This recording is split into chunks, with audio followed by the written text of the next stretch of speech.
In an age when much of the world's population was still dressing in sheepskins, the Persians were developing an industry, an amalgam of art, craft and science, which has amazed and fascinated all, from the royalty of every realm to the most fashion-conscious aficionados in every walk of life.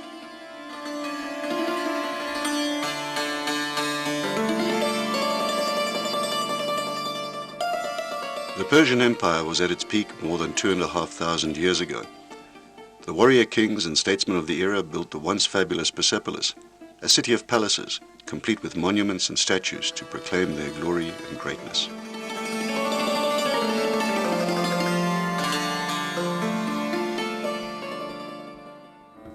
Over the centuries, even the most permanent of memories suffers the ravages of time.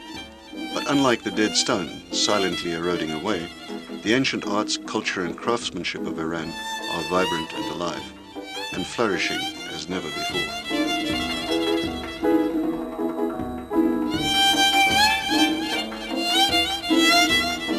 Modern nomads still produce their tribal carpets and rugs exactly as their forefathers did over 1,000 years ago. It all starts in the craggy foothills and dusty plains of this ancient land, as the nomads herd their flocks of sheep from summer grazing in the mountains to winter quarters in the southern plains. Neither the nomads nor their sheep can cope with the extreme heat in summer, where temperatures regularly exceed 50 degrees Celsius.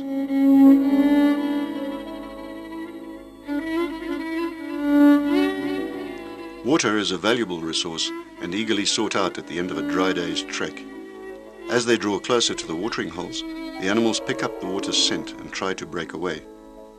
But there is a definite pecking order and the herds must not be allowed to mix. Separating them is complicated and can be incredibly laborious.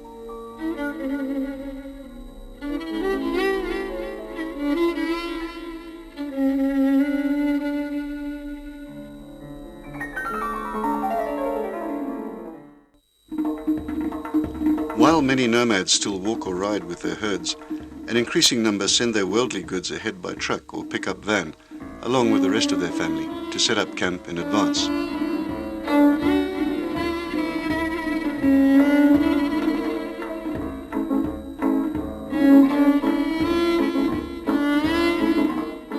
A river crossing and an abundance of water provides a welcome change from the labor of lifting a leaky bucket from a well. These nomadic women take advantage of a river crossing to replenish water supplies and rinse out colored yarn, which will be used later for weaving.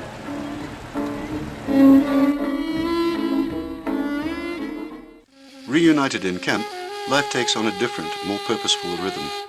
The daily chores must be done and work starts on a new season's offerings of carpets, rugs, straps, bags and other decorative works.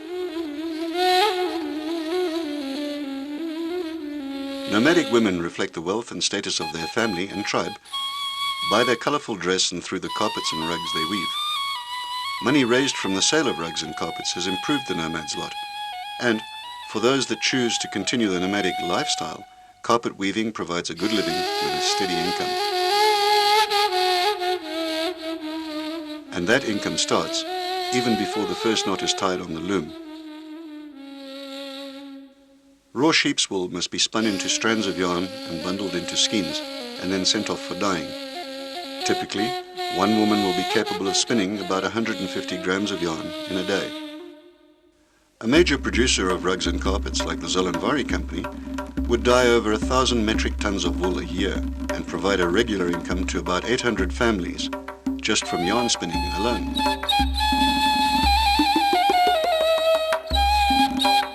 When the wool has been carded and spun, it is collected and brought to the dyeing plant where it is expertly graded by color, thickness and quality, and then stored until drawn for use. The dyeing process is time-consuming and requires patience and a great deal of skill and experience, as in fact do all the disciplines in carpet making. Many of these workers learned their skills from their fathers and grandfathers or even great-grandfathers. Most of the present generation of Iranian carpet workers are at least second or third generation, and some are fourth generation carpet people. Dyeing starts with water being brought close to boiling point in large electric vats, and the correct amount of ingredients selected and added to produce the appropriate brilliant colors. To obtain the rich shades of turquoise and green called for in Zollanvari rugs, wool that has earlier been dyed a deep indigo blue must be reprocessed or re-dyed using a vegetable that gives off a yellow dye. When the water has reached the right temperature, a crushed mineral which is mined in the local mountains is added. This contains natural acids which break down the wool's resistance to the dye. The foreman tests a skein of wool. From experience, he's able to judge whether to proceed, heat the water further, or add more dye. But satisfied with the result, he gives the order and the batch of blue wool is quickly loaded into the vat. After being thoroughly saturated, the newly dyed wool will be kept in the vat at the correct temperature for up to 24 hours. All the ingredients used in the dyeing process are natural. No synthetics or manufactured chemicals are used, and all ingredients are grown or produced locally. The yellow vegetable dye comes from a bush called joshir, which is collected in the mountains, then dried and crushed. Another difficult color to achieve in a specific shade is red. The dyeing process is not 100% identical each time, because the quality or strength of the vegetable dye can vary slightly. The temperature or time may be different. Every action and each ingredient plays a part, and the longer the dyeing period, the greater the possibility for variation in one of the elements, with the possibility of the wrong color emerging at the end of the day. To successfully dye a batch of yarn red, it must be processed twice, and both times it'll go through dyeing over a 24-hour period. Another mountain bush, locally called ronas, is highly prized for its dye-producing properties. That deep, rich red seen in so many good Persian carpets originates from the bark of this humble plant, and of course from the process perfected here at the Zollanvari dyeing plant. To get a deep chocolate brown, the outer skin of the walnut is used, and again it is dried and ground. Here, the mixture of ronas and walnut will produce a warm reddish brown. But looking at the mixture in the vat, it's hard to imagine the end result. The rinsing process follows. It's straightforward but very important. Not only are the remaining dyes rinsed out, but as much of the detritus from the vegetable ingredients are removed as possible. All the processes you see in use today are the same as they were over 1,000 years ago, with the exception of a low level of automation, which has been added over the years. But the machines do not replace people. They simply make life easier and enable work to be performed more effectively. Equipment used in carpet and rug making is quite specialized and is usually purpose-built and dedicated to a specific function. For example, this spin dryer was designed and built to handle heavy, almost industrial working conditions every day. After rinsing, the dyed wool is dried in the Zollanvari's garden alongside the dyeing plant in preparation for its journey back to the nomads. Zollanvari has built a recycling plant to enable the water used in dyeing to be reused. The plant output is currently undergoing purity tests, but because the dye ingredients are natural products, the rinsing water does not need recycling for its second phase of use to irrigate the impressive gardens, beautiful as well as practical. Decorative flowers, shrubs, and surround a field of vegetables, all grown using the rinsing water. The Zollanvari family has invested a great deal in the region, not only by providing incomes for nomads of the southern Zagros Mountains, but for builders, artisans, clerks, administrative staff, and the many master craftsmen who work behind the scenes here in the main depot. The dry, dyed yarn in all its glorious color starts its journey back to the nomadic tribes or families for the next chapter in the story. Sheep are the main source of the nomads' wealth, as it is from their wool that high-quality carpets and rugs are made. But goats are just as important to the nomads. The milk and meat produced are obviously of great value, and so is the hair. More coarse than wool, goat hair is used to make the guy ropes and tents in which the nomads live for all or part of the year. Weaving looms were traditionally made of wood, but are mostly of tubular steel pipe these days. This enables large formats to be produced without distortion of the carpets. These looms can also be broken down, transported to the next campsite, and reassembled with relative ease. The weavers kneel to work, threading the first weft or horizontal threads in and out of the warp threads to form the woven border. The technique is also used to make whole carpets called kilens. But in other styles, only the border is kilen and strengthens the end of the rug. Warp threads, the vertical ones, are set up first, and the more there are over a given space, the greater will be the number of knots once the carpet is complete. The nimble fingers of the nomad pass a single strand of wool yarn, the weft, around 2 warp threads. She passes the weft thread around the outside of the warps and pulls them back up through the middle, making a knot. The type of knot used does not have any effect on the quality of the carpet, but it can tell an expert where the carpet came from, which tribe made it, and probably in which year it was made.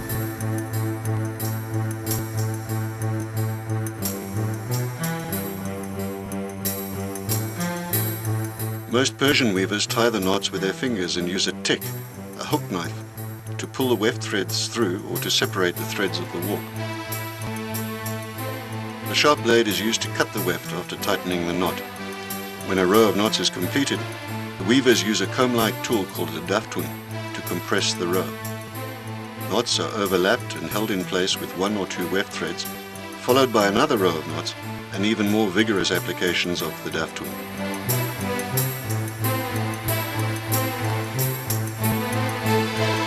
The names Turkish and Persian are misleading when applied to describing the knots used in carpet making. Both types are used freely in every region of every country that has a history of carpet making. In fact, the business of naming knots and even carpets can be extremely confusing. For example, Sene, the alternate name for a Persian knot, is also a weaving town. And in Sene, they mostly use the Turkish knot to make the rugs.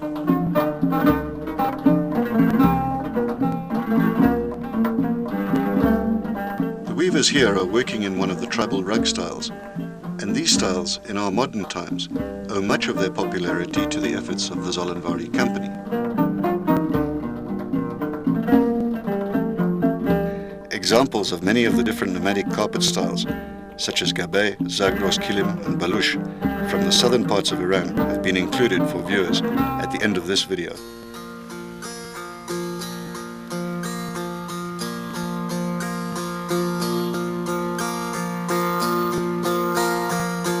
So much has been achieved in conjunction with the nomads to improve their quality of life that the International Vertega Guild has presented Zollanvari with a gold award for their services to the South Persian nomads. As carpets and rugs are completed, word is sent to the Zollanvari area representative, who arranges for their collection. When he has sufficient for a load, the carpets are transported to the central depot. On arrival, every carpet is carefully measured and checked for faults. To maintain their high standards, any carpet with serious defects is rejected out of hand.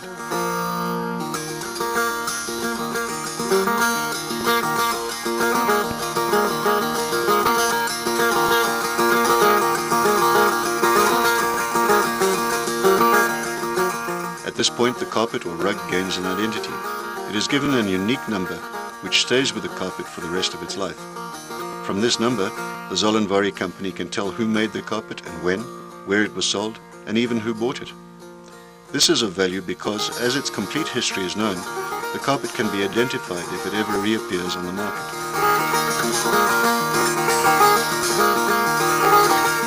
After the extensive evaluation and quality check, a series of cleansing and finishing processes start. First of these is beating. A massive beater sweeper, designed and built by Zollanvari, dislodges dust and dirt that has found its way into the weave during the first few months of the carpet's life.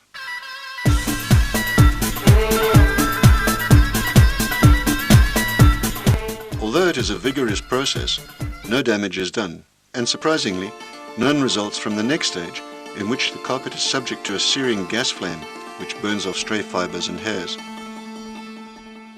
A stiff brush is used to rub off and remove the charred remains of hair, and the carpet is moved into the washing area, where it is scrubbed enthusiastically by a team of men, each wielding what looks like a garden hoe.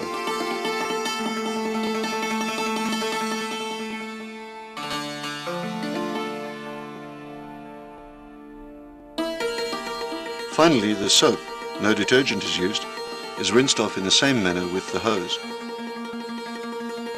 The floor of the washroom is sloped so that the water runs off across it. After rinsing, a long spin in the custom-built high-speed dryer, and the carpet joins all the others in the sun, where it is left to dry naturally.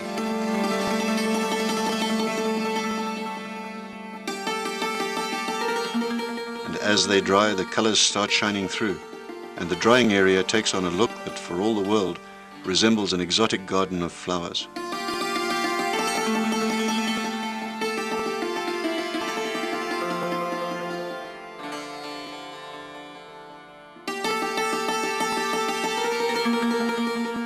Even though cold water is used during cleaning, the carpets shrink, and they must be restored to their original size. So before they are fully dry, carpets are brought into the large hall where they're measured again.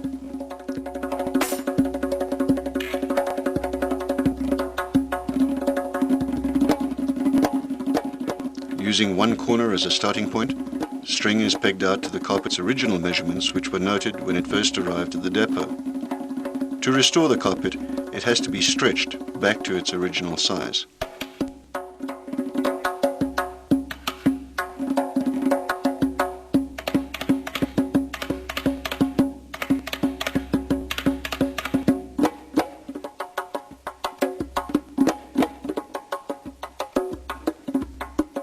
Stretching the carpet without causing any damage is a delicate process that looks quick and simple only because the workmen are so practiced and experienced.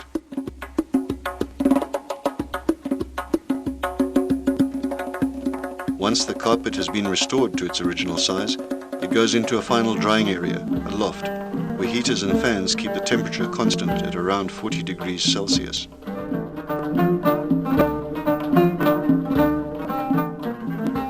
Completely dry at last, the carpet is moved downstairs where it enters a critical phase that holds the greatest potential for disaster. The master shearer shaves the nap of the carpet, reducing the pile, in the case of this Gabay rug, to about 1.5 centimeters.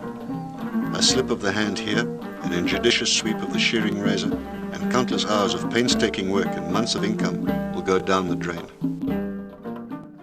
Once sheared, the pattern is more readily seen, and again, a quality check is made. Flaws are noted for correction or repair. Zollanvari is proud of their workmanship and the high quality of their tribal rugs, and not one of these will be allowed to leave the premises without undergoing the most stringent quality checks. Detailing, including the binding of edges, is done in the workshops next door to the shearing rooms. During weaving, occasional strands of stray wool are caught up and become knotted into the carpet. Minor corrections are necessary to remove them. The workmen inspect each of their carpets centimeter by centimeter, cutting and lifting out pieces of yarn that don't belong in the pattern.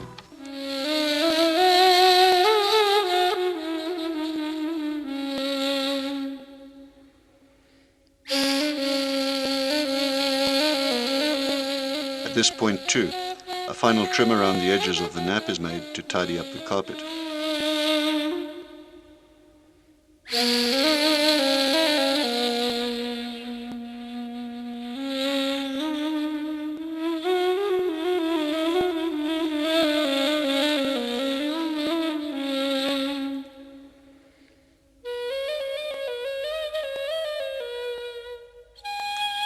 Repairs are also undertaken in this workshop. Carpets that have been damaged, some of them older ones sent in by clients, are repaired here. Sometimes whole new pieces of kilim borders are woven to replace existing but damaged sections.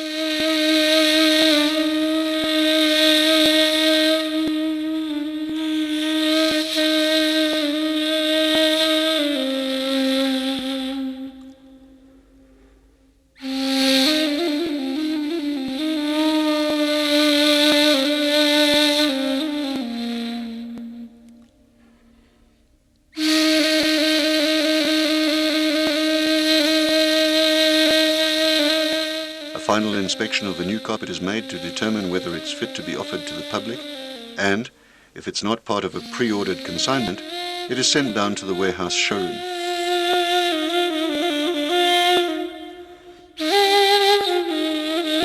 This is a truly remarkable area, and Aladdin's treasure trove of magnificent tribal rugs. Here one finds the season's offerings, every conceivable design, size and style of carpet glowing in the light, in a blaze of incredible incandescent color.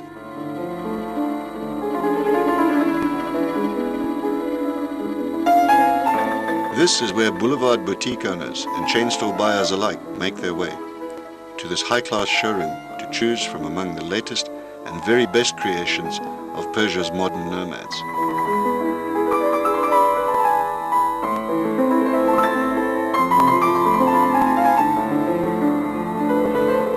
For years, every week, literally thousands of tribal rugs and carpets have been selected, carefully packed in protective wrappings, and dispatched to destinations on all continents and in nearly every country in the world, from this showroom.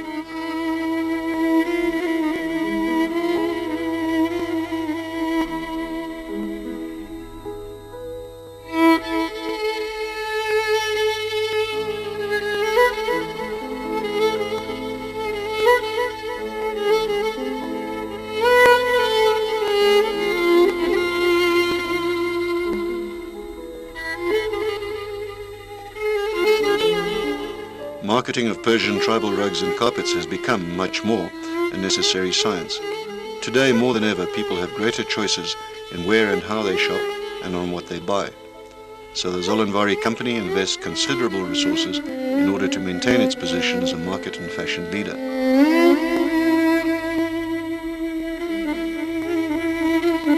Zollanvari has, for example, a bonded warehouse in Zurich, Switzerland, which is for the benefit and supply of their network of carpet dealers across Spain, Italy, and the southern and eastern countries of Europe. It is also open to the public by appointment, an increasing number of whom are becoming aware of the facility and visiting it.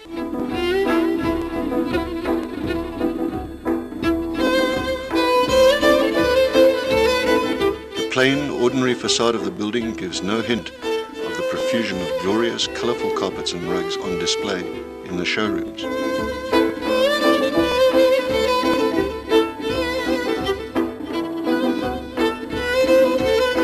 A non-bonded warehouse is situated in Hamburg, Germany, and performs the same functions as that of Zurich, but has its own dealer network.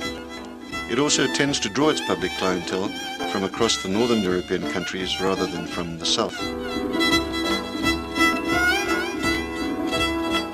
Again, a rather ordinary building conceals an incredible collection of Persian treasure stored inside.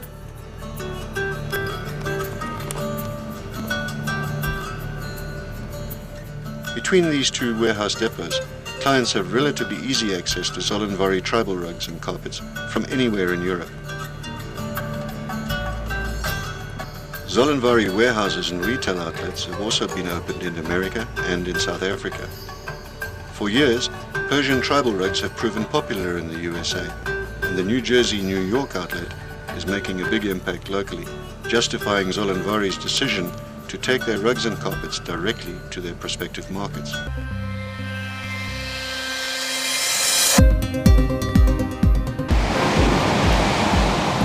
In Africa, especially South Africa, Zollanvari tribal rugs and carpets have been particularly well received by decorators, fashion designers, and clients.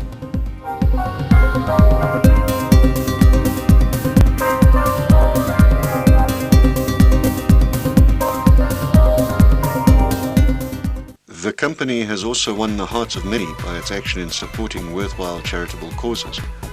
For example, the South African Heart Foundation benefited from the annual auction of rugs donated by Zollanvari.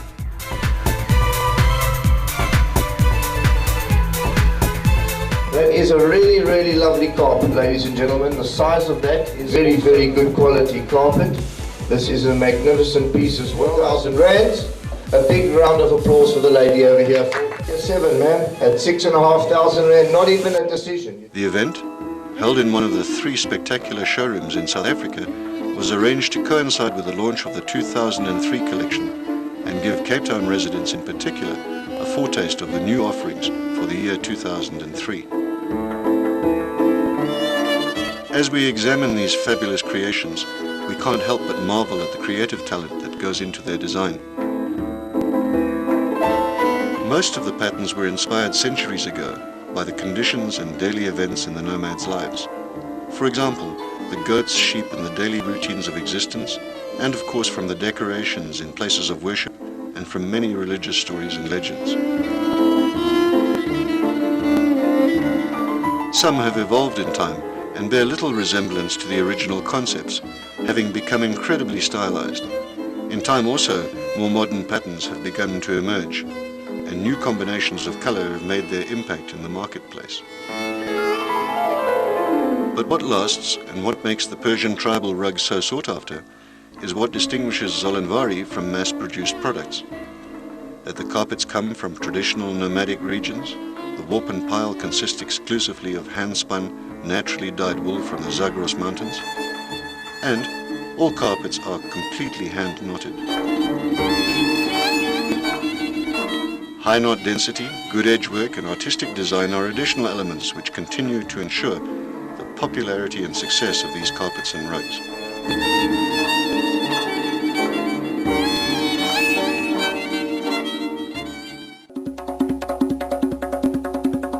The Nomad's Carpet, Gabe art. This reflects the traditions, independence and vivid imaginations of the nomads, whose lives are so closely interwoven with all the processes of carpet and rug making. Flatweave or kilim. Here, Belush, Kashkai and Afshari tribes bring back their tradition in flat-woven carpets, bags and straps.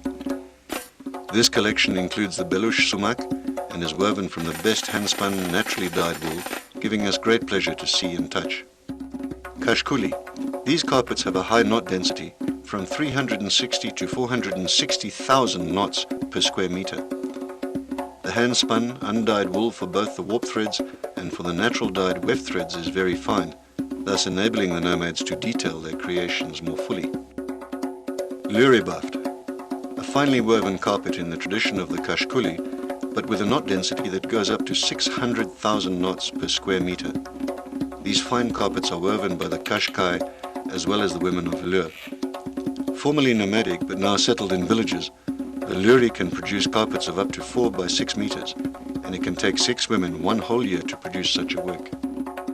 Yalame, like the Luribaft, are woven in southern Iran by women of the Kashkai and Lur tribes. Here too, this fine style of carpet is woven with hand-spun wool, which is dyed using natural ingredients. Zollanvari tribal rugs and carpets, the legend lives on.